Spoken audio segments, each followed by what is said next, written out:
अम्मा,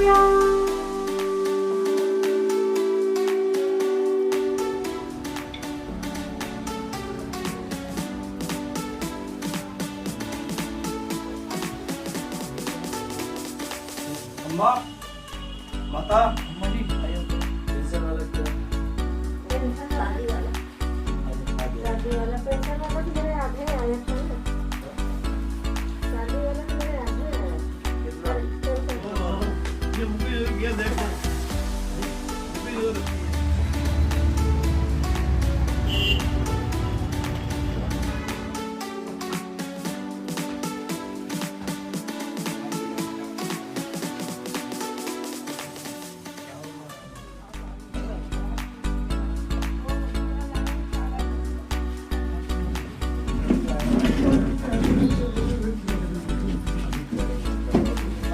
वहाँ बैठ जाइए, इनको अंकुर भरो जरा। फोटोकॉपी करा के नहीं लाए अम्मा? तो आप यूपीएससी की तैयारी करने दिल्ली आए थे, आईएएस आईपीएस सपना लेकर आए थे, अब राजनीति में उतर गए। तो सर ये जो आपका फैसला रहा यूपीएससी छोड़कर राजनीति में आना, अब अखिलेश पति त्रिपाठी क्या सोचते, वो फैसला सही था? अगर एक अच्छे इंसान के रूप में मेरी कोई इज्जत करता है, वो मेरे लिए गोल्ड मेडल है जी। अगर कोई एमएलए के रूप में मेरा कोई इज्जत करता है, तो वो मेरे लिए बहुत बड़ी बात होगी। जो कूड़ा का ढेर क्या हुआ, अरे 5 साल के लिए लोगों ने बैठाया है, 5 साल पूरा नगर निगम रहेंगे, एक भी कूड़े के ढेर पर एक भी टुकड़ा वहां नजर नहीं आएगा। और मैं तो अपने पति को, अपने परिवार के लोगों को बहुत धन्यवाद देना चाहता हूँ जी। तो मुझे बहुत काम करने के लिए बहुत समय देते हैं, सहयोग करते हैं। शायद वो उतना कोऑपरेट नहीं करते तो मैं इतना पब्लिक को टाइम नहीं दे पाता। और हमारा नारा है, जो कहा सो किया, और जो कहेंगे उसको करके दिखाएंगे, और इसी नारे को लोग विश्वास करते हैं। अब बांग्लादेशी है, रोहिंग्या है, कोई गलत घुसपैठिया है आपके देश में, तो उसको बाहर करने की जिम्मेदारी किसी राज्य सरकार के पास। आरोप होते हैं, सच्चाई होती है। अरविंद केजरीवाल जी जैसा नियत जनता के लिए काम करने का कहाँ से लाओगे? बाबा साहब के सारे शिक्षाओं को अपने अंदर ग्रहण करके उन्होंने, अरविंद केजरीवाल जी ने लोकतंत्र को जमीन पर उतारा। लोग बहुत प्यार दे रहे हैं, तो बहुत प्यार दिया है जी। उस प्यार का कोई मोल नहीं। क्या कारण मानते हैं कि इस बार ज्यादा टिकट काटा गया सिटिंग एमएलए? ये दिल्ली बचाने का चुनाव है। दिल्ली के लोगों ने तय किया है कि काम करने वाले मुख्यमंत्री को चुनेंगे। बीजेपी के 20 राज्य हैं शासित। एक स्कूल बता दे जो हमारे दिल्ली के किसी स्कूल से बराबर। पापा जी, मैं राजनीति में जाना चाहता हूँ और मैं चुनाव लड़ना चाहता हूँ। तो उन्होंने कहा, बोले चुनाव लड़ना कोई शरीफों का काम है, ये तो लुच्छे-लफंगों का काम है, गुंडों का है, मवालियों का काम है। मैं बिल्कुल इस काम को अलाउ नहीं करूंगा, कुछ भी करो जीवन में। 2024 समाप्त होने वाला है और नए साल का जश्न मनाने के लिए सारी दुनिया बेसब्री से इंतजार कर रही है। लेकिन दिल्ली में थोड़ा अलग होने वाला है, क्योंकि दिल्ली में फरवरी में होना है दिल्ली विधानसभा का चुनाव। और इस बार दिल्ली में कौन सी पार्टी जश्न मनाएगी, इसके लिए सभी पार्टियों ने अभी से दमखम लगाना शुरू कर दिया है। नमस्ते, आदाब, मेरा नाम है विक्रम बिंदांजू और आप देख रहे हैं टीटीएस इंडिया।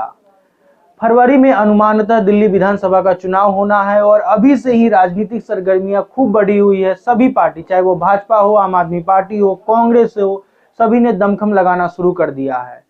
नए साल का जश्न तो सारी दुनिया मनाएगी, लेकिन ये दिल्ली के गद्दी पे कौन बैठेगा, इसका दमखम लगाना अभी से ही सभी पार्टियों ने शुरू कर दिया है। इन्हीं सभी मुद्दों पे हमारे साथ बातचीत करने के लिए हैं आम आदमी पार्टी के नेता और मॉडल टाउन से लगातार 3 बार के विधायक अखिलेश पति त्रिपाठी जी। हम इनसे बात करेंगे और जानेंगे इस बार का चुनाव का हालचाल। सर, आपका बहुत बहुत स्वागत है टीटीएस इंडिया में। कैसे हैं आप? आपको भी वो बधाई, बहुत आपका स्वागत है। पहले तो हम आपको बधाई दे दें कि आपको इस बार फिर मॉडल टाउन से टिकट मिला है। पहला सवाल, धन्यवाद। शुरू करते हैं सिलसिला सवालों का। हम जब आम आदमी की पहली लिस्ट आती है, कैंडिडेट की दूसरी लिस्ट आती है, उसमें बड़े पैमाने पे सिटिंग एमएलए का टिकट काटा गया। वहीं आप भी लंबे समय से मॉडल टाउन में 2013 से ही हैं। क्या कारण मानते हैं कि इस बार ज़्यादा टिकट काटा गया सिटिंग एमएलए का? कई बार हमारे साथियों ने खुद से कई साथियों ने निर्णय लिया कि वो चुनाव में नहीं जाएंगे, वो संगठनात्मक रूप से पार्टी को मजबूत करेंगे। और ये पार्टी है, परिवार है, इसमें अलग अलग समय पर अलग लोगों की जिम्मेदारी अलग तरीके से लगाई जाती है और सभी लोग सहमत होकर के उस पर अपने मुखिया आदरणीय अरविंद केजरीवाल जी के निर्णय के साथ लग करके और दिल्ली में काम करने वाली सरकार बनाने के लिए कृत संकल्पता दिखाई है। सभी साथियों को भी नई जिम्मेदारियों के लिए भी बहुत बधाई। और आप देख रहे हैं कि हमारे कुछ साथियों ने कहा कि हम स्वयं से जो है चुनावी राजनीति से अलग होना चाहते हैं। अभी देखिए कल हमारे साथी नरेश जी ने कहा कि मैं चुनाव से नहीं लड़ करके मैं संगठन के लिए काम करूंगा।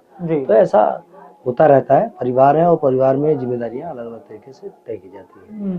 सर, हमने देखा कि जो दूसरे दल से नेतागण आए थे उनको आम आदमी पार्टी ने पहले दूसरे लिस्ट में टिकट दे दिया, तो क्या सर ये जो चुनाव होने वाला है दिल्ली विधानसभा का फरवरी में, जो अन्य 2-3 चुनाव हुए उससे मुश्किल लगता है ये चुनाव? देखिए ये चुनाव बिल्कुल मुश्किल नहीं है, लोग दिल्ली के लोग जानते हैं। मैं ऐसा इसलिए बोल रहा हूँ, कुछ दिन पहले हमने संजय जी का एक भाषण सुना था, उनमें उन्होंने ऐसा कहा था।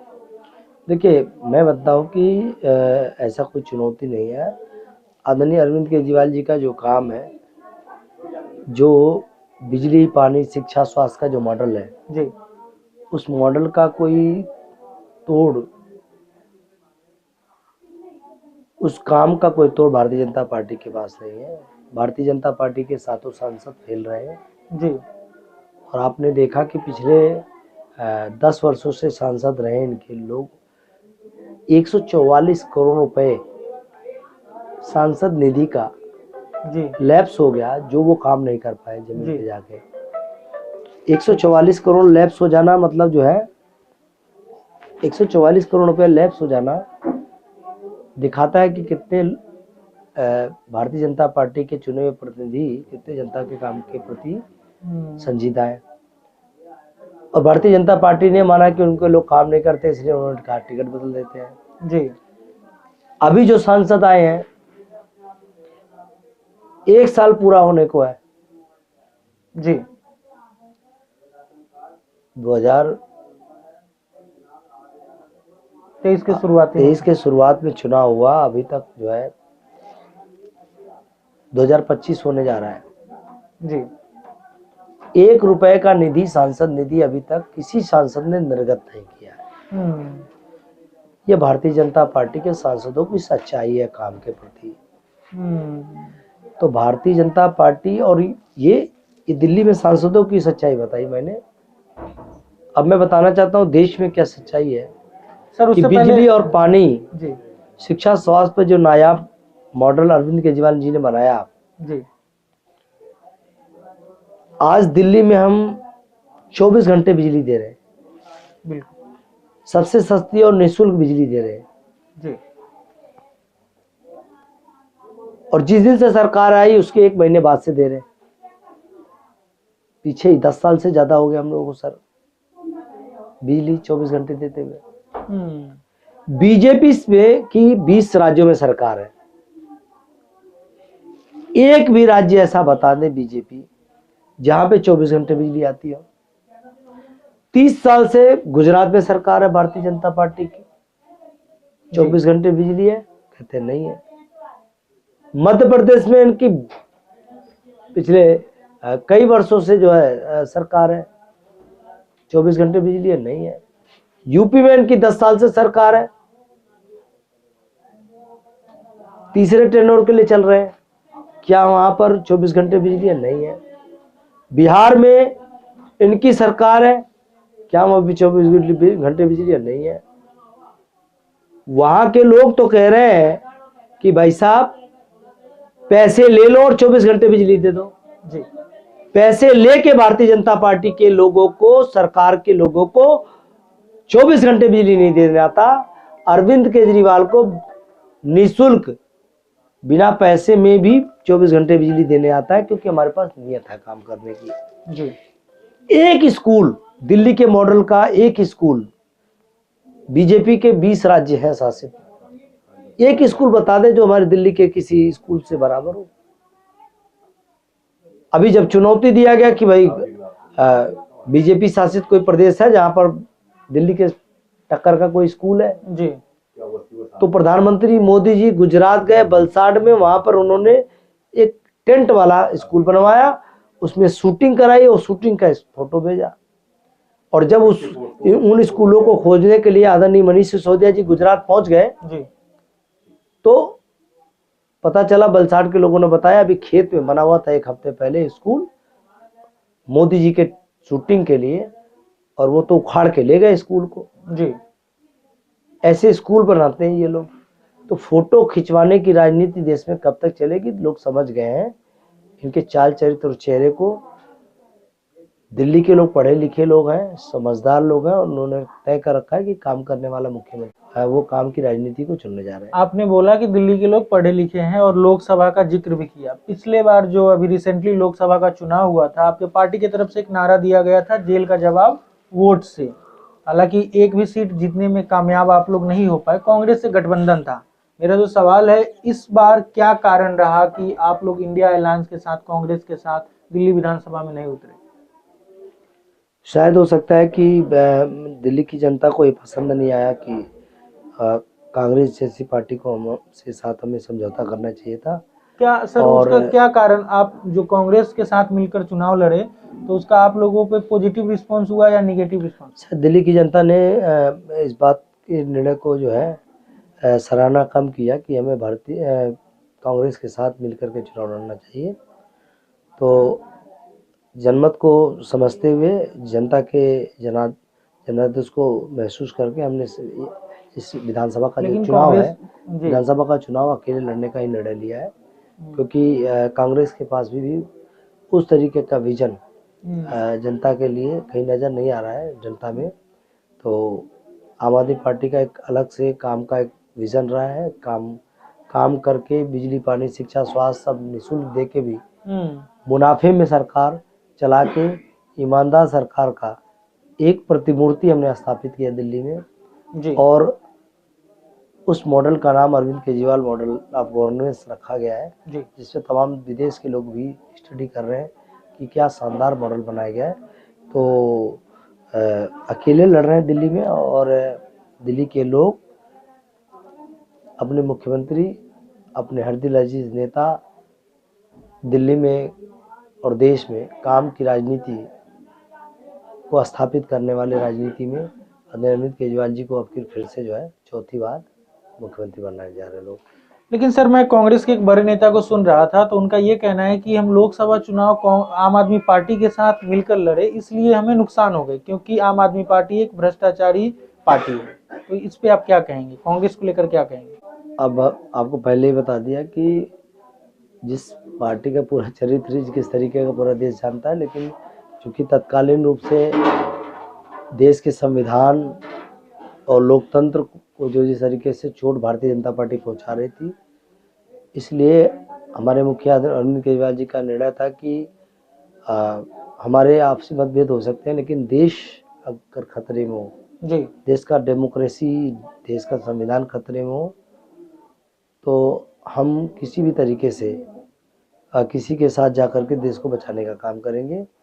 ये दिल्ली बचाने का चुनाव है। दिल्ली के लोगों ने तय किया है कि काम करने वाले मुख्यमंत्री को चुनेंगे, और यहाँ पर कांग्रेस का कोई जनादेश नहीं है। दिल्ली के लोग ये मानते हैं कि कांग्रेस को वोट देने का मतलब है भारतीय जनता पार्टी को सहयोग करना, इसलिए एक तरफ होकर के सारे लोग दिल्ली के भारतीय जनता पार्टी को हराने के लिए वोट करने जा रहे हैं और अरविंद केजरीवाल जी को जिताने के लिए वोट करने जा रहे हैं। चलिए सर, ये तो हुई। अब आते हैं आपके विधानसभा क्षेत्र मॉडल टाउन पे। आप लंबे समय से सर विधायक है, लंबे समय से क्या, जब से आम आदमी पार्टी का गठन हुआ है तब से, मैं सही हूँ? बिल्कुल। अगर इस बार आप जीतते हैं, अगर जीतकर आते हैं, अपने क्षेत्र का प्रतिनिधित्व करते हैं, तो आप पहले क्या काम करेंगे यहाँ की जनता के लिए? देखिए, वैसे तो यहाँ की जनता के लिए दिन रात पिछले 10 साल से विधायक ने सेवादार के रूप में उनके परिवार का एक अभिन्न अंग बन करके दिन रात काम करके उनका सम्मान बढ़ाने का काम किया। बिल्कुल। आज क्षेत्र के हर व्यक्ति के जुबान पर है कि अखिलेश को जहाँ बुलाओ वहाँ आ जाता है, जो काम कहो वो कर देता है। और आज तक क्षेत्र के किसी एक व्यक्ति के मुंह से ये नहीं कहते सुन सकते हैं कि मैं गया और उसने कहा ये काम नहीं होगा। जी जनता आती है तो हमेशा मेरा ये निर्णय होता है कि यस ये काम होना चाहिए, होगा। और मैंने अपने जीवन का ध्येय वाक्य बनाया कि मेरी हाँ ने मुझे यहाँ तक पहुँचाया है। जी मैं अपनी जनता का यस बॉस हूँ और ये मैं समझता हूँ कि जनता अगर लोकतंत्र में मालिक है जी तो उनके हर काम को करने के लिए हिम्मत होनी चाहिए, चाहे उनके पास उनके साथ पैदल जाना पड़े, उनके साथ साइकिल पे जाना पड़े, उनके साथ रिक्शा पे जाना पड़े, उनके साथ कार में जाना पड़े, चाहे उनके साथ दिन में जाना पड़े, चाहे रात में जाना पड़े। हर तरीके से मैं तैयार होकर के उनका साथ दिया हूँ और यही कारण है कि लोग बहुत प्यार दे रहे हैं और बहुत प्यार दिया है। जी उस प्यार का कोई मोल नहीं है। मैं उस प्यार के बदले में कितना भी काम करूँ वो छोटा है। मैं पूरी मालटाउन विधानसभा की एक जनता को बहुत आभार व्यक्त करता हूँ, धन्यवाद करता हूँ कि आप इतना प्यार देते हैं, मान देते हैं। और ये मान और सम्मान ही आपका मुझे काम करने के लिए प्रेरणा देती रहती है। जी ये आपका हौसला अफजाई मुझे ऊर्जा देती है। कई बार लोग पूछते हैं इतना काम करते हो, थकते नहीं हो? मैं कहता हूँ कि जब लोग मुस्कुरा के जाते हैं मेरे पास से काम करा के, तो उनकी मुस्कुराहट ही मेरे लिए ऊर्जा है काम करने की, जी साहस है। और मैं मानता हूँ कि हर व्यक्ति के अंदर ईश्वर है और हर जब काम करता हूँ तो मैं ईश्वर को हाजिर मार के काम करता हूँ कि कोई ना कोई ईश्वर देख रहा है, हमारा परमात्मा। और अगर हर आदमी मुस्कुराएगा तो उसके अंदर का ईश्वर भी मुस्कुराएगा और जब मेरा ईश्वर मुस्कुराएगा तो ज़रूर मुझे काम करने का साहस मिलेगा। तो इसी उत्साह के साथ मैं काम कर पाता हूँ और बहुत अच्छा लगता है। मैं स्वयं से, आप देख रहे हैं, बिल्कुल मैं सुबह लग जाता हूँ और मेरा जनता दरबार एक अपने अलग तरीके से जाना जाता है कि मैं खुद उसमें बैठ कर के सबके लिए स्वयं काम करता हूँ। सर एक थोड़ा सा हम हटके सवाल पूछ रहे हैं क्योंकि जब आपने जिक्र करा, मैं भी आपको लंबे समय से जान रहा हूँ और हमारी पहले भी एक बार बातचीत हो चुकी है, एक बार नहीं 2 बार।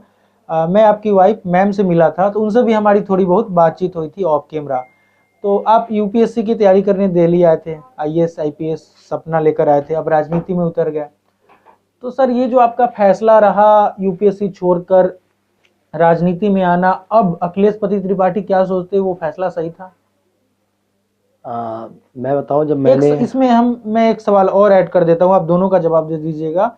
और जैसे आप सुबह से लेकर शाम तक व्यस्त रहते हैं और हमारी, जैसा कि हमने बताया कि आपकी वाइफ से मैम से बात हुई थी हमारी, तो परिवार को कैसे मैनेज करते हैं? आपके बच्चे भी हैं, तो उन सब चीजों को कैसे मैनेज करते हैं? 2 सवाल का जवाब दे दीजिए। मैं पहला प्रश्न का उत्तर दूंगा। जब मैं चुनाव लड़ने का निर्णय लिया तो सबसे पहले तो मैं चुनाव नहीं लड़ना चाह रहा था, मैं बताऊं आपको, क्योंकि मैंने निस्वार्थ पब्लिक के लिए काम किया था। और मैं तो पढ़ाई के दौरान बच्चों को पढ़ाने जाता था लालबाग और वहाँ पर लोगों के जो समस्याएं थी उसको समाधान करने का भी कोशिश करने लगा। नशा बहुत था वहाँ पे, राशन की माफियागिरी बहुत थी, उसको ख़त्म किया मैंने जी उनके साथ बैठ के, बच्चों को पढ़ाई के स्ट्रीम में लेके आया। तो लोग कहने लगे आपको चुनाव लड़ना चाहिए। सडन एक बार हमला होता है मेरे ऊपर, जी जी 9 मार्च 2013 को, और सारे लोग निकल करके मेरे समर्थन में 10,000 लोग सड़क को घेर लेते हैं। अरविंद केजरीवाल जी आते हैं और बोलते हैं, उन्होंने कहा कि तुम्हें चुनाव लड़ना है। तो मैं अपने साथियों से कहता था कि नहीं, मैं चुनाव नहीं लड़ूंगा, क्योंकि ये लोग मुझे बहुत प्यार देते हैं। कहते हैं कोई फरिश्ता आदमी है जो निस्वार्थ इतना काम करता है। लोग यही कहेंगे भी इसलिए काम कर रहा होगा क्योंकि इसको चुनाव लड़ना था। जी तो मैंने कहा किसी को लड़ाएं उसका, क्योंकि ईमानदार राजनीति को स्थापित करने के लिए अरविंद केजरीवाल जी का जो संकल्प है वो बहुत ही पाक साफ है, उसका साथ तो दूंगा। अरविंद जी ने कहा नहीं आपको ही लड़ना है, निर्णय उसे उद्धार किया और इस निर्णय को लेने में मेरे साथियों का, मित्रों का बड़ा योगदान रहा है। जी आज मैं उनका नाम लूँ तो लंबा रिश्ता, लेकिन उन साथियों ने बोला नहीं आपको चुनाव लड़ना चाहिए, आपकी हॉबी है लोगों की मदद करनी, आप भी स्टूडेंट लाइफ में भी काफ़ी लोगों की मदद करते रहते हो, किसी के सुख दुख को अपना समझते हो। तो खास करके मेरे रूममेट थे अभिनव यादव जी और अजय जी थे और अमित दुबे जी। तो उन लोगों ने निर्णय लिया कि अब मैं राजनीति में जाऊं और उन लोगों ने मेरे किताब को बंद करके रख दिया और मैं आया, बहुत परेशान हुआ, बड़ा कठिन निर्णय था उस समय जी। बहुत परेशान हुआ कि मैं किताबों के बिना जीना बहुत मुश्किल काम है मेरे लिए।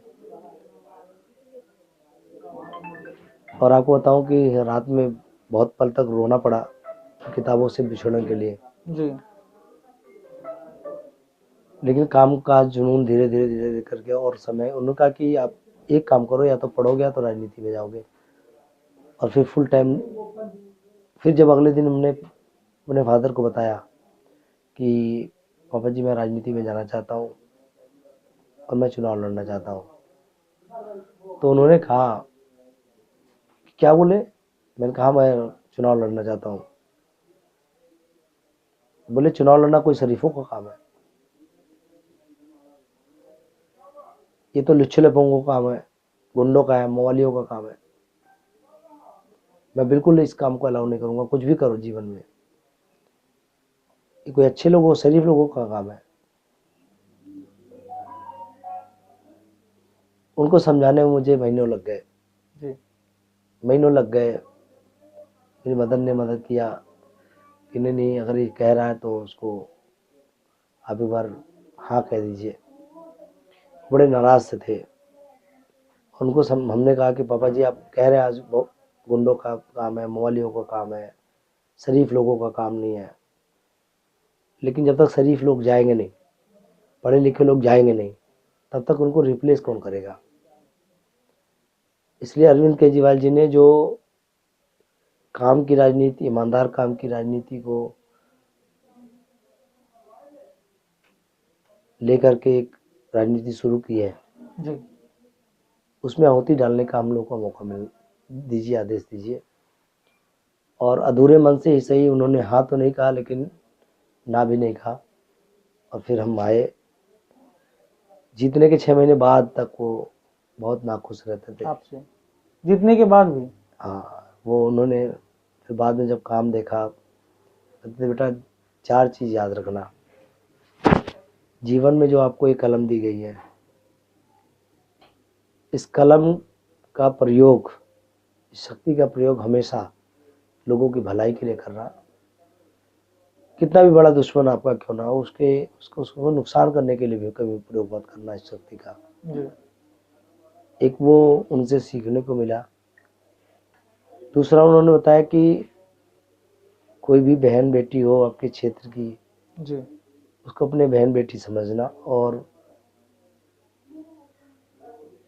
कभी उसकी शादी हो, कभी उसके घर से निमंत्रण आए तो जरूर जाना। जी। और वहाँ अन्न और नमक आज तक हम ग्रहण नहीं करते, हमारे यहाँ पर परिवार में परंपरा है जी। तो वो परंपरा भी निभा पाया पिताजी के कहने पर। तो हर क्षेत्र के बहन बेटी को बहन बेटी समझ करके, माँ समझ कर उनका इज्जत दिया, उनको उनके हर सुख दुख में पहुँचने की कोशिश की। तो ये मूलभूत चीज़ें थी जो हमारे फादर से मुझे सीखने को मिली। और हमारे राजनीतिक गुरु अरविंद केजरीवाल जी ने से जो सीखा, आज आप देखते हैं कि किसी व्यक्ति का काम हम जी मना नहीं होता। मैं इसका खुद गवाह हूँ। और डेमोक्रेसी है, डेमोक्रेसी में जनता मालिक है, उनको मालिक समझ करके एक एक लोगों की सेवा करने का काम किया है। मैंने लोकतंत्र को जमीन पे उतारते हुए और उतारते हुए आदरणीय अरविंद केजरीवाल जी से देखा। एक सड़क पर चलते हुए एक साधारण बहुत साधारण व्यक्ति को मुझे उन्होंने टिकट दिया। अब मेरे जैसे लोग शायद कभी ये भी नहीं सोचते रहे होंगे कि चुनाव लड़ेंगे और चुनाव लड़ भी लेंगे। जी उन्होंने एक ही क्राइटेरिया बनाया कि काम करने वाला कोई व्यक्ति होगा, सामाजिक व्यक्ति इधर है तो उसको आगे ले आके आएंगे। और हम जैसे लोगों को ना केवल लड़ाया बल्कि आर्थिक रूप से भी जितनी संसाधन की जरूरत थी चुनाव में जी वो सारा भी उपलब्ध कराया। ऐसे व्यक्ति के लिए जितना मैं कहूँ, मैंने बाबा साहब भीमराव अम्बेडकर को पढ़ा है, उनको महसूस किया है कि उन्होंने देश को संविधान दिया, देश आज उस संविधान से चल रहा है।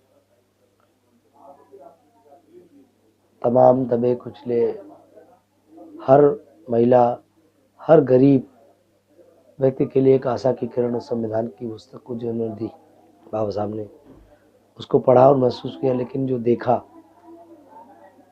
अपनी आंखों से, जी मुझे लगता है कि बाबा साहब के सारे शिक्षाओं को अपने अंदर ग्रहण करके उन्होंने, अरविंद केजरीवाल जी ने लोकतंत्र को जमीन पर उतारा है। तो हम लोग उसके प्रतिफल के रूप में जनता के सामने हैं। सर, मैंने उसी में दूसरा सवाल किया था आपसे परिवार को लेकर कि आप अभी और परिवार को कैसे मैनेज करते हैं? ये थोड़ा सा मुश्किल काम होता है। थोड़ा सा शिकायत मैडम ने की थी, इसलिए मैंने पूछा आपसे। जब आप एक बड़ा परिवार बनाते हैं तो चार दीवारी के अंदर के परिवार को थोड़ा समय कम मिल पाता है।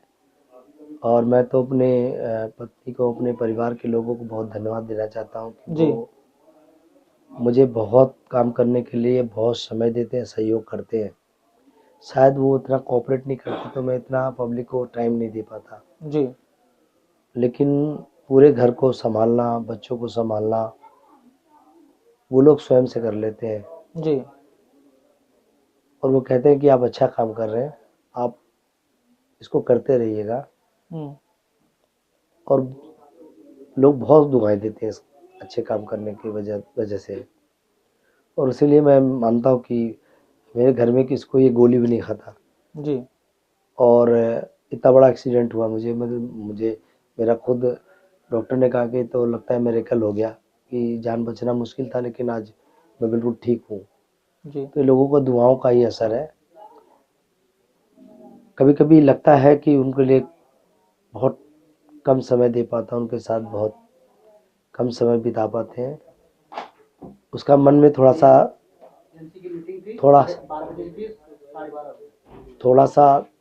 सा मन में उसको लेकर के संकोच रहता है, लेकिन थोड़ा सुकून भी मिलता है जी।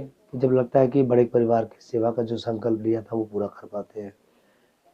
सर, ये मैं आपसे जब पहली बार मिला था तो एक व्यक्ति आए और वो आपको मोटरसाइकिल पर बैठा के लेके चले गए। दूसरी बार मिला तो एक व्यक्ति आए, वो अपने कार पे बैठा के लेके चले गए। एक विधायक को, मतलब मेरे लिए बहुत ही नई बात थी और आश्चर्यचकित थी कि एक विधायक किसी के मोटरसाइकिल पे बैठ के चला जा रहा है, किसी के कार पे बैठ के चला जा रहा है। कोई आता है आपको, आपसे ऐसे बात करता है कि आप पे उनका हक है। तो ये मुझे थोड़ा सा अलग लगा क्योंकि मैं बिहार से हूँ और वहाँ के विधायकों को मैं देखता हूँ तो अलग रुतबा है, और जब मैं आपको देखता हूँ तो जमीन और आसमान को भी 5 गुना बड़ा कर लीजिए, उतना अंतर दिखता है हमें। ये मेरा सौभाग्य है कि मैं अपने लोगों का साथ दे पाता हूँ और सेवा का संकल्प लेकर ही मैं राजनीति में आया था जी। कोई विधायक बनने नहीं आया था, कोई मालिक बनने नहीं आया था, कोई अलग सा व्यक्ति बनने नहीं आया था। लोगों की मदद का बहुत जुनून था और बहुत सुकून है कि उन सब की मदद कर पाता हूँ पूरा दिल खोल के। और आज सुकून इस बात का होता है कि जो मैंने कहा था कि हम बदलेंगे नहीं, जी। हम नहीं बदले। आज जो हमने कहा था कि कभी भी आप आओगे, आपके सुख दुख में दिन रात आपके साथ खड़े रहेंगे, मुझे सुकून है कि मैं पूरा कर पाता हूँ। हाँ, रात में कभी लगता है कि कम सोने को मिलता है, कब सोते कभी हैं आप? थकावट भी हो जाती है, बहुत काम का बोझ भी रहता है, लेकिन सारा का जो लबो लिबाब निकलता है, जबकि लोगों को काम हो गया, लोगों को मदद कर पाया, वो बड़ा सुकून देता है और वो अच्छी नींद देता है। मैं मानता हूँ कि साइकिल पर भी साइकिल लेके भी लोग आए हैं, जी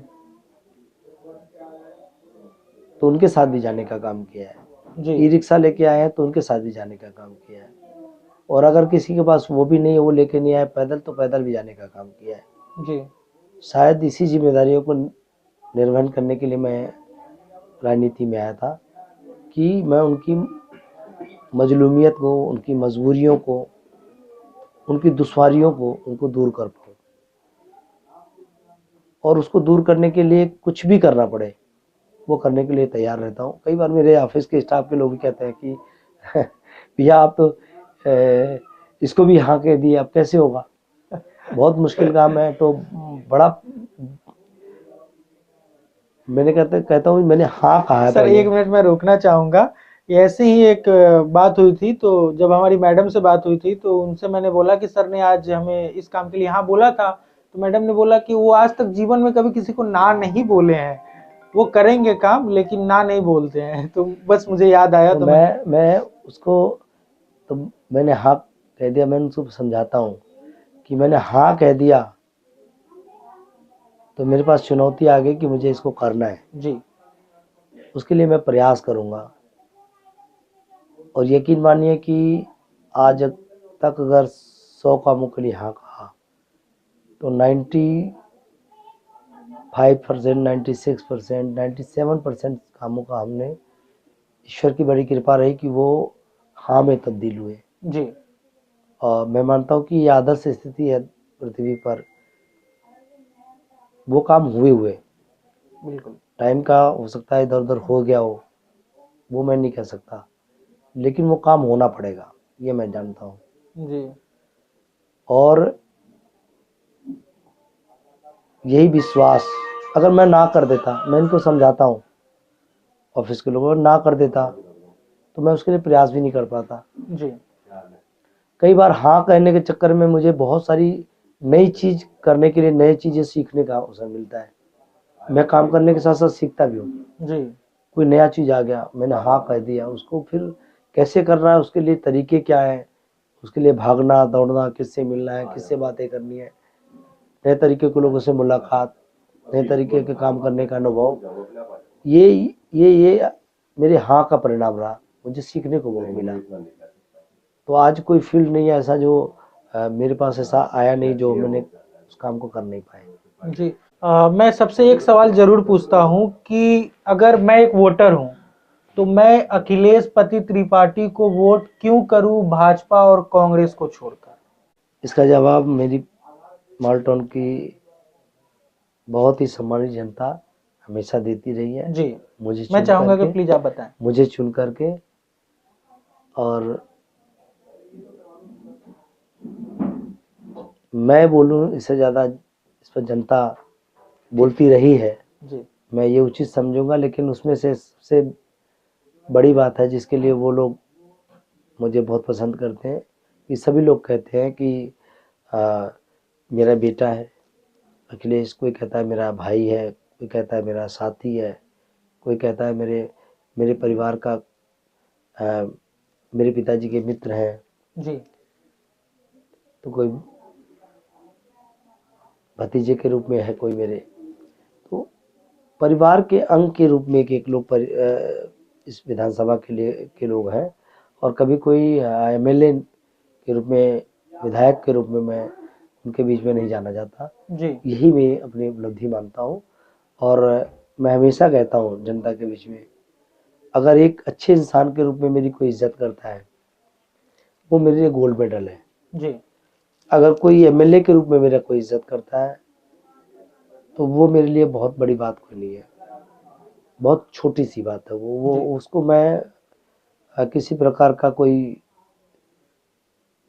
मैं मानता हूँ कि मेरे लिए वो, कह सकते हैं कि अगर कोई एमएलए के रूप में हमें कहे कि मैं इज्जत करता हूँ तो वो बहुत छोटी सी बात होगी। मैंने हमेशा एक इंसानी जो फर्ज होता है, इंसानी वसूल होते हैं, उस पर आगे बढ़ा हूँ और एक अच्छा इंसान बनने के लिए काम करता रहा हूँ। मैं 2-3 सवाल और लूंगा सर आपसे। आम आदमी के मुखिया अरविंद केजरीवाल और जो संजय सिंह है, मनीष सिसोदिया है, सब पे कहीं ना कहीं भ्रष्टाचार के आरोप है। तो क्या लगता है सर, जो ये चुनाव होने वाला है, जब आम आदमी पार्टी राजनीति में आई थी तो भ्रष्टाचार के खिलाफ ही आई थी, और इस बार अधिकतर जो बड़े बड़े नेता है सब पे आरोप है, तो ये चुनाव असर डालेगा कुछ इस चुनाव में? देखिए, भारतीय जनता पार्टी का चाल चरित्र और चेहरा जो रहा है वो भ्रष्टाचार से बढ़ा रहा है। कांग्रेस पार्टी का चरित्र भी वही रहा है। देश में कभी वो आते थे, कभी वो आते थे। हुआ क्या कि एक नई रीति और नई राजनीति को लेकर के अरविंद केजरीवाल जी आए और लोगों ने कहा कि ये व्यक्ति है जो कुछ अलग है राजनीतिक व्यक्तियों से जी। ये व्यक्ति है जो काम की बात करता है, ये व्यक्ति है जो ईमानदारी और ट्रांसपेरेंसी की बात करता है। और ये बात देश में धीरे धीरे बहुत तेजी से फैलने लगा। दिल्ली में लोग 3 बार उनको मुख्यमंत्री बना दिए जी। और साथ साथ में पंजाब में सरकार बन गई जी। ईमानदारी की वो खुशबू पहुंच गई गुजरात, वहां भी लोग आए, 5-5 विधायक जीते। ईमानदारी की राजनीति गोवा पहुंच गई, वहां भी विधायक चुन के आए। तो बड़ा दिल्ली की 15 साल की राजनीति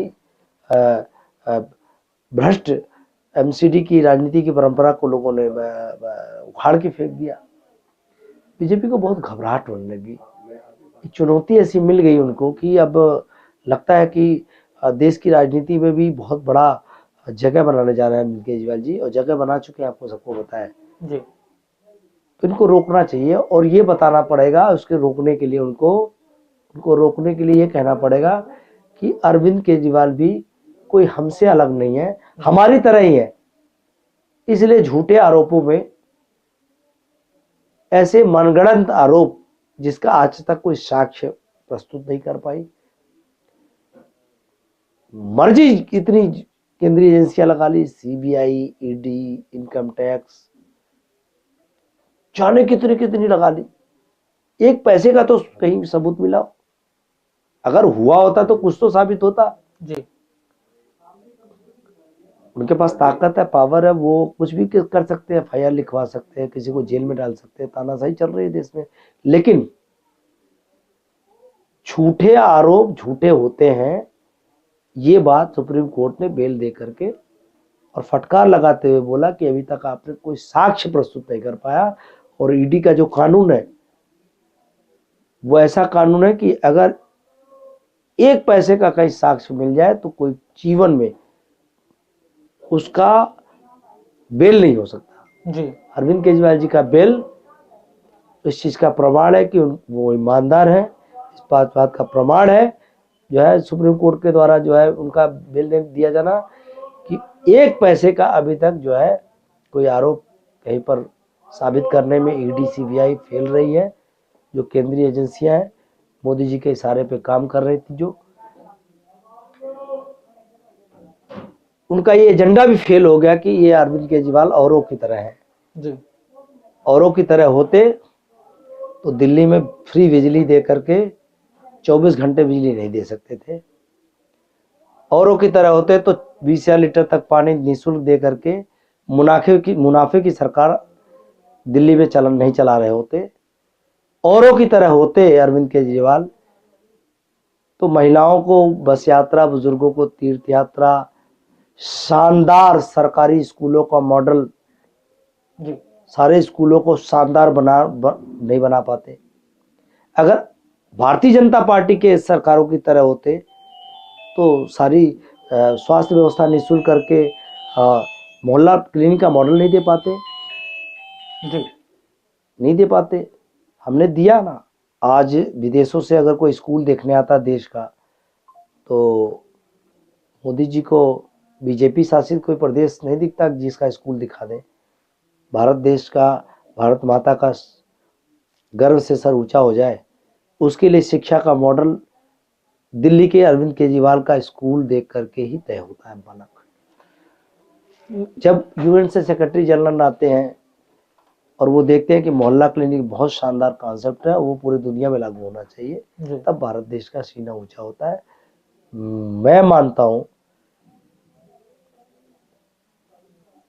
कि आज बीजेपी की एक भी ऐसी, मैंने बताया जैसा पहले भी, 20 राज्यों में सरकार है, एक भी राज्य ऐसा नहीं है जिसमें ये सारी व्यवस्थाएं निःशुल्क भारतीय जनता पार्टी कर पाई हो और मुनाफे की सरकार चला रही हो। हम निःशुल्क भी दे रहे हैं और मुनाफे की सरकार चला रहे हैं, इसलिए हम ईमानदार सरकार है। और जहां पर सवाल लोग कर रहे हैं कि जहां पे ये सारी चीजें निःशुल्क नहीं है, बिजली के पैसे लगते हैं, पानी के पैसे लगते हैं, बसों में महिलाओं को बस यात्रा के लगते हैं, तीर्थ यात्रा की कोई व्यवस्था नहीं है बुजुर्गों के लिए, कोई शानदार स्कूल बनाने का काम नहीं हुआ, कोई अस्पताल में शानदार इंफ्रास्ट्रक्चर खड़ा करने का काम नहीं है, मोहल्ला क्लिनिक का मॉडल नहीं है जहाँ पे दवाइयाँ फ्री नहीं मिलती, जांचें फ्री नहीं होती, सारी ऑपरेशन फ्री नहीं होती। उसके बावजूद अगर सरकार घाटे में चल रही है बीजेपी की जी, यानी कि वहां पर बेईमान सरकार है। सर मैं एक आखिरी सवाल लूंगा। तो अब लोग समझ गए हैं, आरोप आरोप होते हैं, सच्चाई सच्चाई होती है। अरविंद केजरीवाल जी जैसा नियत जनता के लिए काम करने का कहां से लाओगे? और ये नियत के नाते ही इतना काम कर पाए हैं, उन दुश्वारियों के बावजूद, उन खराब परिस्थितियों के बावजूद कि भारतीय जनता पार्टी ने दिल्ली में लोकतंत्र को खत्म करते हुए एलजी को पावर दिया कि मुख्यमंत्री के पास एक चपरासी का भी ट्रांसफर करने का पावर नहीं होगा। इन दुश्वारियों के बावजूद भी हमने इच्छा शक्ति, जुनून और जनता के लिए जो लगन था, उसके नाते हमने शानदार काम करके दिखा पाए। एक दो सवाल जो मुझे लगता है पूछना जायज है। दिल्ली पॉल्यूशन को लेकर हमेशा राजनीति होती है। आम आदमी पार्टी कहती है भाजपा के कारण हुआ, भाजपा कहती है आम आदमी पार्टी के कारण। और यमुना, दिल्ली पॉल्यूशन और यमुना की जो स्थिति, खुद अरविंद केजरीवाल ने कहा था कि 25 में हम यमुना में डुबकी लगाएंगे, लेकिन अभी यमुना साफ नहीं हुई है। इस पे क्या कहेंगे आप? देखिए, हमारा जो मिशन बहुत तेजी से चल रहा था यमुना की सफाई को लेकर, लेकिन एलजी के माध्यम से जिस तरीके का अड़चन रोड़ा डाला गया उसमें, चूँकि वहाँ की ज़मीनें बहुत सारी डीडीए के अंदर आती हैं जी, तमाम तरीके के प्रोजेक्ट वहाँ लगने थे, उसके लिए तमाम तरीके की एनओसी वगैरह की ज़रूरत थी, वो समय पर नहीं मिल पाने के कारण थोड़ा सा उसमें विलम्ब हुआ है। लेकिन हम इस संकल्प के साथ हमेशा जनता के बीच में है और जनता को भरोसा भी हमारे संकल्प पे ही है कि करेगा तो अरविंद केजरीवाल ही, बीजेपी के बस की नहीं है। आज एक काम दिल्ली में भारतीय जनता पार्टी के पास है, पुलिस, लॉ एंड ऑर्डर जी। अब देख रहे हैं कि क्या स्थिति है।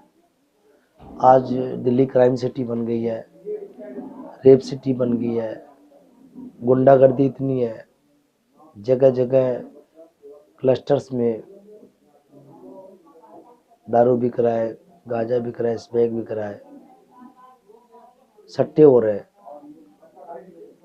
कोई महिला सुरक्षित नहीं है। जब तक बच्ची अपने घर से निकलती है, जब तक घर ना पहुंच जाए, घर के लोग चिंतित रहते हैं जी। तो जो काम भारतीय जनता पार्टी को दिया गया, दिल्ली के लोगों ने देखा कि एक भी काम वो सही तरीके से करना नहीं जानते। दिल्ली के लोगों ने 15 साल तक नगर निगम भारतीय जनता पार्टी को दिया जी। पूरे दिल्ली को कूड़े का ढेर बना दिया उन्होंने। दिल्ली के 3-4 कोनों पर 3-4 बड़े बड़े लैंडफिल साइट बना दिए और हमारी सरकार को अभी 2 साल भी नहीं हुए पूरे किए हुए। आज भारतीय जनता पार्टी उल्टा चोर कोतवाल से डालते पूछे, हम लोगों से पूछते भाई कूड़े का ढेर का क्या हुआ? ऐसा बयान। अरे भाई 15 साल तक सचदेवा जी, दिल्ली के लोग बहुत समझदार हैं, आप ज्यादा समझदार बनने की कोशिश मत करिए। वीरेंद्र सचदेवा जी हमसे पूछते हैं आम आदमी पार्टी वालों से कि जो कूड़ा का ढेर क्या हुआ। अरे 5 साल के लिए लोगों ने बैठाया है, 5 साल पूरा नगर निगम रहेंगे, एक भी कूड़े के ढेर पर एक भी टुकड़ा वहां नजर नहीं आएगा आपको। इस बात के संकल्प के साथ हम हैं। लेकिन आज दिल्ली के लोग सवाल जरूर कर रहे होंगे वीरेंद्र सचदेवा जी से कि जो कुकर्म, जो भ्रष्टाचार का ढेर दिल्ली में फैला के नगर निगम में भारतीय जनता पार्टी गई है, उसको साफ करने में समय लग रहा है जी। ये भारतीय जनता पार्टी का ही लगाया हुआ ढेर है जो दिल्ली के लोग देख रहे थे।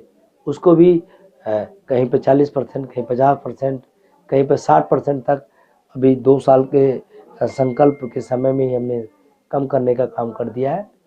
इन 5 सालों में उस कूड़े के ढेरों को ख़त्म भी करेंगे। तो दिल्ली के लोगों को पता चल गया कि भाई दिल्ली में जो कर केजरीवाल की पार्टी की सरकार बन जाती है नगर निगम में, तो ये कूड़े के ढेर 15 साल का पाप भारतीय जनता पार्टी का, वो भी हम 2 साल में 50% तक कम कर सकते हैं। इनसे तो नहीं हुआ ना जी, भारतीय जनता पार्टी से तो नहीं हुआ और ना इनसे होगा। तो दिल्ली के लोग कहते हैं बीजेपी से ना होगा, होगा तो केजरीवाल से। और हमारा नारा है जो कहा सो किया, और जो कहेंगे उसको करके दिखाएंगे, और इसी नारे को लोग विश्वास करते हैं। और भारतीय जनता पार्टी जब कुछ बात वादा करती है तो कहते हैं भाई 15 लाख का वादा जुमला हो सकता है, तो आपके हर वादे हर बात जुमला हो सकता है। ये वही जुमलेबाज लोग हैं जो देश की सुरक्षा नहीं कर पाते, देश में घुसपैठ होता है रोज, और आकर दिल्ली में कहते हैं कि दिल्ली में बांग्लादेशी और रोहिंग्या आ गए। मैं इस पे आने ही वाला देश की सुरक्षा का काम देश की सरकार का है जी। बॉर्डर के 50 किलोमीटर का एरिया सरकार, देश की सरकार को सुरक्षित कर रहा है जी। अगर वहां से घुसपैठ हो रहा है तो केंद्र की सरकार को माफी मांगना चाहिए देश के लोगों से, उनको इस्तीफा देना चाहिए कि देश की सीमा की सुरक्षा करने में भारतीय जनता पार्टी की, मोदी जी की केंद्र सरकार फेल हो गई है जी। और व्हाट्सएप यूनिवर्सिटी का झूठा जो चीजें फैलाई जाती है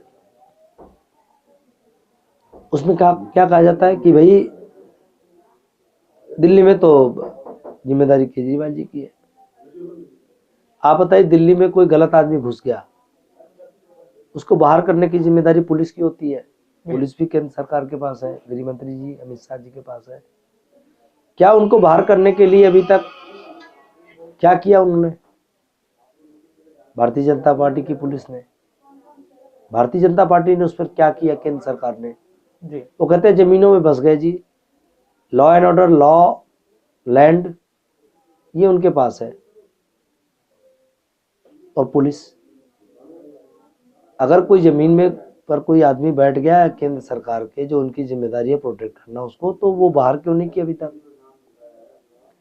असल बात में नियत ही नहीं है। वो कहते देखो बांग्लादेशी है, देखो रोहिंग्या आ गए। मैं कहता हूं, मैं विधायक हूं, मैं थोड़ी कह सकता हूं कि ये समस्या है जी। मुझे तो समस्या के समाधान के लिए बनाया गया है। भारतीय जनता पार्टी की राजनीति है समस्या पैदा करो, समाधान मत करो। आम आदमी पार्टी की, अरविंद केजरीवाल की राजनीति है समस्या पैदा ही ना होने दो, उसका समाधान पहले से तैयार होना चाहिए जी। तो हम समाधान पे काम करते हैं। भारतीय जनता पार्टी समस्या पैदा करने की बात करती है और समस्या को दिखाने की बात करती है। अब बांग्लादेशी है, रोहिंग्या है, कोई गलत घुसपैठिया है आपके देश में, तो उसको बाहर करने की जिम्मेदारी किसी राज्य सरकार के पास नहीं है जी। उसका पासपोर्ट जब्त करना, उसको डिपोर्ट करना, उसके देश में छोड़ना भारत सरकार, गृह मंत्रालय, विदेश मंत्रालय भारत सरकार का काम है। अपनी जिम्मेदारियों को नहीं निभाएंगे। ये एक कहानी के माध्यम से बताता हूं मैं जी। एक बेटा नीचे के फ्लोर पे रहता था, फर्स्ट फ्लोर पे। एक पिताजी फर्स्ट फ्लोर पे रहते, ग्राउंड फ्लोर पे रहते थे, और बेटा जो है फर्स्ट फ्लोर पे रहता था। पिताजी रोज नीचे दरवाजा खोल देते थे और अंदर कोई घर में कभी घुस जाता था, कभी चोरी हो जाता था, कभी कुछ हो जाता था। और रोज वो सीढ़ी चढ़ के ऊपर आके बेटे की खूब पिटाई करते थे। जी। बेटा कहता था पिताजी हम रोज कहते हैं आप दरवाजा बंद कर दिया करो, आप नीचे रहते हो, आपकी जिम्मेदारी, हम तो जब आपकी जिम्मेदारी है, आपको समझाते हैं, आपको करना चाहिए। बोले मैं तो नहीं बंद करूंगा, मेरी मर्जी, मैं तो तानाशाह हूं, मेरा क्या बिगाड़ दोगे तुम, मैं तो मालिक हूं देश का, पिटाई तुम्हारी करूंगा।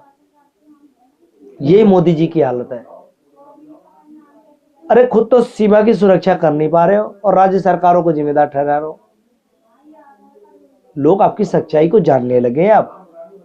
आपके झूठ का व्हाट्सएप यूनिवर्सिटी बंद करने वाले हैं लोग, ये जो झूठ फैलाते हैं आप। सर आखिरी सवाल, क्योंकि सभी लोग आपका इंतजार कर रहे हैं, जो ये दिल्ली विधानसभा फरवरी में होना है, उस चुनाव में आप लोग इस बार कितनी सीट ला रहे हैं? आम आदमी पार्टी का 60+ सीटें आने जा रही है। 60+? बिल्कुल विश्वास के साथ। और बीजेपी कह रही है दिल्ली की एक एक बहनें दिल्ली में अपने भाई की सरकार, अरविंद केजरीवाल जी की सरकार बनाने जा रही है। उन्होंने संकल्प लिया है और नारा दिया है, भाई हो तो ऐसा केजरीवाल जैसा। बुजुर्गों ने नारा दिया है, बेटा हो तो ऐसा केजरीवाल जैसा। उन्होंने संजीवनी योजना ला करके दिल्ली के लोगों के सुख और दुख को बंटवारा करने का काम नहीं किया। दिल्ली के हर बुजुर्ग, कोई इनकम क्राइटेरिया नहीं है, जो 60 साल से ऊपर है, उन सब का बेटा बनकर के अरविंद केजरीवाल जी ने संजीवनी योजना लेके आए कि 1 रुपए से 1 करोड़ तक प्राइवेट और सरकारी अस्पताल में कहीं भी इलाज कराओ जी, सारा निःशुल्क मिलने का काम होगा। तो बुजुर्गों ने नारा दे दिया है, बेटा हो तो ऐसा केजरीवाल जैसा। तो अब पहले ही तीर्थ यात्रा के दौरान लोगों ने कहा था कि बेटा हो तो ऐसा श्रवण कुमार जैसा, केजरीवाल जैसा। जी।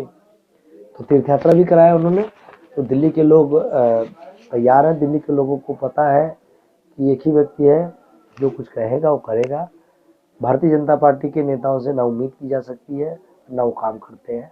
मैंने ही अपने क्षेत्र में बहुत सारे नेताओं, बहुत सारी जगह पर मैं जा रहा हूँ और मैं कह रहा हूँ कि पिछले वाले सांसद जी को बुला लो, अबकी वाले सांसद जी को बुला लो। जिस मोहल्ले में उनको लगता है सबसे ज्यादा काम किया, उस मोहल्ले में बुला लो। जी, मतलब आप ये कहते हैं कि उस क्षेत्र में बुलाओ जिन्होंने सबसे ज्यादा, जहाँ वहां लगता है उनको। अच्छा। और वहां भी अगर ये दोनों लोग मिल करके हमारे से आधे के बराबर काम बता दें, किसी मोहल्ले में बुला लें। इनके पिछले भी पार्षद रहे हैं, अब भी पार्षद है, 4-5 लोग आ जाए, केजरीवाल का एक सिपाही खड़ा होगा मैं वहां, मतलब आप ये कह रहे अपने हैं क्षेत्र में, और उस एरिया में मेरे से आधे के बराबर 4 आदमी मिलकर काम बता दें। जी, पूरे मॉडल टाउन में, पूरे मॉडल टाउन में कहीं भी। ये होता है कॉन्फिडेंस काम की राजनीति पर, क्योंकि मैंने सेवा किया है, काम किया लोगों का। आज भारतीय जनता पार्टी का कोई नेता कह सकता है क्या? आज काम पे ही अपने कॉन्फिडेंस हमारे मुख्यमंत्री जी को रहा है कि उन्होंने कहा था कि अगर काम किया है तो वोट देना, नहीं तो मत देना। जी, काम किया है तो काम की मेहनत की मजदूरी आप सबके बीच में हाथ जोड़ करके लेने आया हूं, हक के साथ। और जिन्होंने काम नहीं किया, बेकाम के लोगों को, उनको बाहर करने की जिम्मेदारी जनता की है और वो लोग करने के लिए तैयार हैं। बिल्कुल सर, आपका बहुत बहुत शुक्रिया समय देने के लिए। अब मैं चाहूंगा सर, अगर आखिरी में अगर आप कुछ हमारे दर्शक को या दिल्ली वासियों को, देशवासियों को संदेश देना चाहे तो प्लीज आप दे सकते हैं। मेरे जीवन का ध्येय वाक्य है, लीक पर वे चलें जिनके पग दुर्बल और हारे हैं। लीक पर वे चलें, लीक मतलब बना बनाया रास्ता होता है जी। लीक पर वे चलें जिनके पग दुर्बल और हारे हैं। हमें तो हमारी यात्रा से बनी ऐसे अनिर्मित पंथ प्यारे हैं। हमें तो हमारी यात्रा से बने ऐसे अनिर्मित पंथ प्यारे हैं। ये लाइन हमारे मुखिया अरविंद केजरीवाल जी के लिए है। उन्होंने राजनीति में एक नया आयाम, काम की राजनीति का गढ़ा है, ईमानदार राजनीति का आयाम गढ़ा है। जनता के लिए जुनून की राजनीति जो उनके अंदर है काम की, उसको उन्होंने गढ़ा है। और इसीलिए उनके द्वारा किया गया हर काम Arvind Kejriwal model of governance कहलाने लगा है। वो लीग से हट करके जो काम आज पूरे देश को दिख रहा है, उस मॉडल का नाम ही Arvind Kejriwal model of governance है। और लोग पसंद भी कर रहे हैं। आइए हम सब भी उस ईमानदार राजनीति और काम की राजनीति को, आने वाले भारत को दुनिया का नंबर 1 देश बनाने के संकल्प वाली राजनीति को समर्थन करें और अरविंद केजरीवाल का साथ दें। बहुत शुक्रिया आप लोगों को। शुक्रिया सर, आपका भी समय देने के लिए बहुत बहुत शुक्रिया। आपको भी। तो आपने सुना मॉडल टाउन से लगातार 3 बार से विधायक अखिलेश पति त्रिपाठी को, और आप देख रहे थे TTS इंडिया। धन्यवाद।